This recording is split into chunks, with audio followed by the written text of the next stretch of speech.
Hello, have a nice day. आज से 40 वर्ष पहले जैसा हिंदुस्तान था और आज से 75 ईयर्स पहले जैसा हिंदुस्तान था, जैसा हिंदुस्तान हमें मिला था 1947 के बाद, वो आज के हिंदुस्तान से बिल्कुल अलग था। एक बात जो मैं नोट करता हूं, चाहे वो जवाहरलाल नेहरू का राज हो, चाहे इंदिरा गांधी का राज हो या राजीव गांधी का राज, डॉक्टर मनमोहन सिंह के राज तक नक्शल में कहूं तो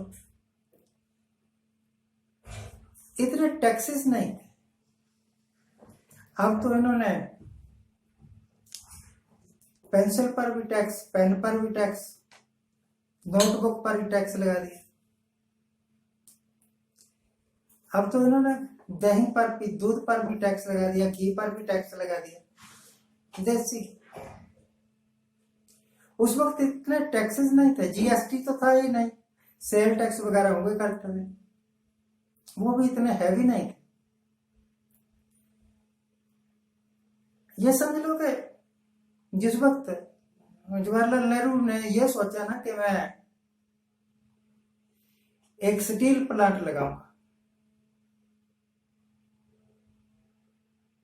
भिलाई स्टील प्लांट,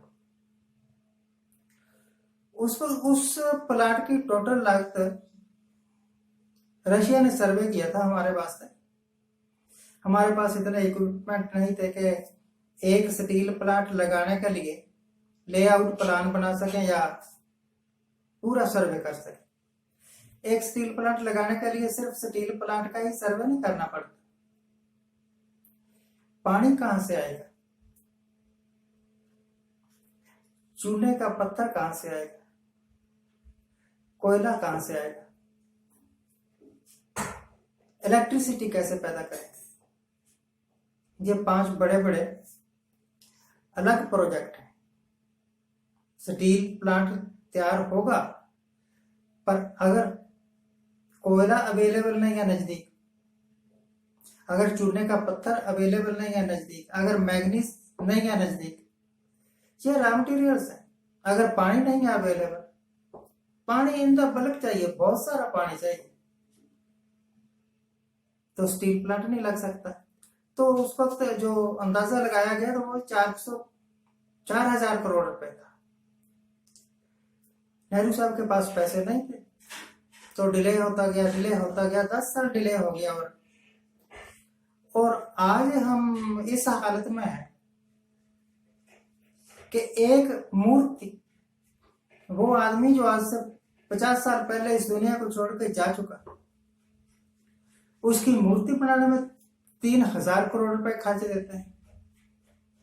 मैं हैरानित वास्ते हूं कि जब नेहरू साहब थे, या इंदिरा गांधी थी, या नरसिम्हा राव था, या डॉक्टर मनमोहन सिंह थे, या अटल बिहारी वाजपेयी थे, इनके राज में इतना जनता के ऊपर टैक्सेस का इतना बोझ नहीं था। उस वक्त जो सड़कें हैं ना, सड़कें, GT roads, national highway, state highways, उनके ऊपर टोल टैक्स वगैरह नहीं लगा करते, अब लगने लगे। उस वक्त सरकार के पास आय के साधन बड़े कम थे। उस वक्त तो रोजगार भी खूब मिलता था, उस वक्त डेवलपमेंट भी खूब होती थी।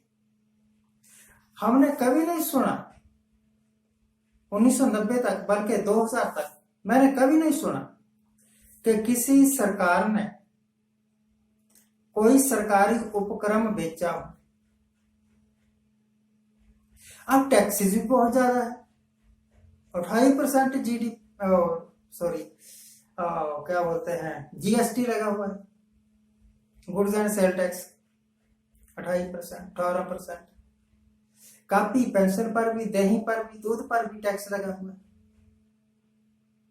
बस एक चीज रह गई है कि आपके मरने के ऊपर, आपके सांस लेने के ऊपर टैक्स नहीं है फिलहाल, वो भी लगाते हैं। अगर 2024 में इन्हीं की सरकार आई तो आपको सांस लेने का भी टैक्स देना पड़ेगा। और क्या हुआ अगर कांग्रेस की भी आ जाएगी सरकार, तो चलना तो कांग्रेस ने भी अब उसी परिपाटी से है। ये जोक्स भी कर रहे हैं, सरकारी संस्थान बेच रहे हैं, उसकी नींव और कोई नहीं, डॉक्टर मनमोहन सिंह जी ही रख के गए थे। अगर कांग्रेस होती जरा धीरे धीरे बेचती, ये आ गए तो इन्हें धड़ा धड़ा बेचना शुरू कर दिया। क्या वजह है कि उन सरकारों की बदौलत इन सरकारों के पास आमदनी के साधन बहुत ज्यादा है, फिर भी रोजगार ये नहीं दे सके। विदेशी कर्जा इनके राज में 4 गुना 5 गुना बढ़ गया। डेवलपमेंट के नाम पर सड़कें जरूर बनाई, हम नहीं कहते नहीं बनाई सड़कें, पर आपकी डेवलपमेंट का मतलब ही क्या रह गया? जो सरकारी संस्थान थे, रेल तक भी आपने बेच दी, एयरपोर्ट तक भी बेच दी, बंदरगाहें भी अडानी का हो गया राज। तो अगर एक आदमी अमीर हो रहा है, 2 आदमी अमीर हो रहे हैं पूरे देश में, और बाकी देश कंगाली की तरफ जा रहा है, तो इनको लगता होगा कि देश तरक्की कर रहा है। नहीं, देश तो बेरोजगारी के, गरीबी के गहरे कुएं में गिरता जा रहा है।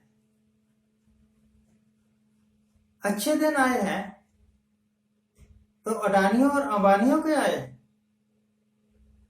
उन लोगों के थोड़े आए हैं जिन्हें पहले सरकारी नौकरों का पेंशन मिलती थी, अब पेंशन बंद। पहले एक फौजी फौज में भर्ती होता था तो 5 साल 10 साल तक लगातार उसको सर्विस करने का मौका मिल जाता था। अब अग्निवीर पैदा हो गए, कौन कौन से वीर पैदा हो गए, 4 साल में छुट्टी तेरी, बाद में कर लेना कोई धंधा। ये विकास है? ये तरक्की है? घर के बर्तन बेच देना, पुराने बनाए हुए संस्थान बेच देना, कोटियों के दाम, यह तरक्की है? तो हिंदुस्तान वासियों याद रखना, आज से 10 साल बाद आप माथा पकड़ पकड़ के रोओगे कि किस बेवकूफ ने हमें सलाह दी थी कि हमने इनको राजगद्दी दे दी। ये अपने अगर जो अपना इनका प्रोग्राम है ना निश्चित किया हुआ, उस पर ठीक चले हुए। इन्होंने आपको दकियानुसी सोच देनी थी और दे रहे हैं। इसी करके सावरकर चिड़िया के पंख पर बैठ के उड़ते हैं। जरा तू उड़ के दिखा कितना उड़ लेता है चिड़िया का पंख। आज के लिए इतना है। Thank you very much for watching, keep watching. जरा सोचिए, जो मैं सवाल उठाता हूं वो बेसलेस ही है या कि इनफैक्ट सचमुच ऐसा हो रहा है? आप डाटा खोल के देख सकते हैं, आप रिसर्च कर सकते हैं।